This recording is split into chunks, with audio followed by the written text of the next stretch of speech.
विधानसभेच्या 54 मतदारसंघांमध्ये 90% जास्त मतदारांचं एसआयआर पूर्ण झालेलं आहे। निवडणूक आयोगानं विधानसभा मतदारसंघनिहाय आकडेवारी जाहीर केलेली आहे। विधानसभेच्या 25 मतदारसंघांमध्ये 40% जास्त मतदारांचा ठावठिकाणा लागलेला नाही। तर 49 विधानसभा मतदारसंघांमध्ये 30 ते 40% मतदार हे गायब असल्याचं कळतंय।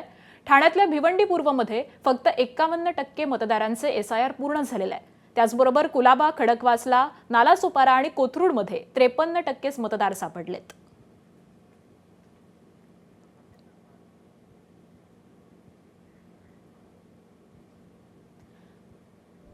तर मतदारसंघ किती आहेत आणि एसआयआर प्रक्रिया पूर्ण किती झाली आपण पाहतोय। 25 मतदारसंघांमध्ये 50 ते 60% एसआयआरची प्रक्रिया पूर्ण झाली आहे। त्याचबरोबर 49 मतदारसंघांमध्ये 60% ते 70% ही प्रक्रिया पूर्ण झालेली आहे। त्याचबरोबर उरलेल्या 30 मतदारसंघांमध्ये 70 ते 80% एसआयआर प्रक्रिया पूर्ण झाली आहे।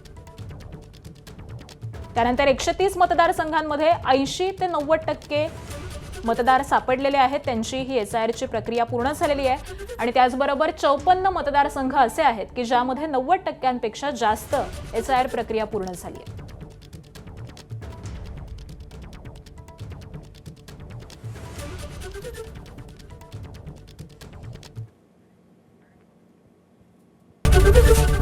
एबीपी माझा, उघडा डोळे बघा नीट।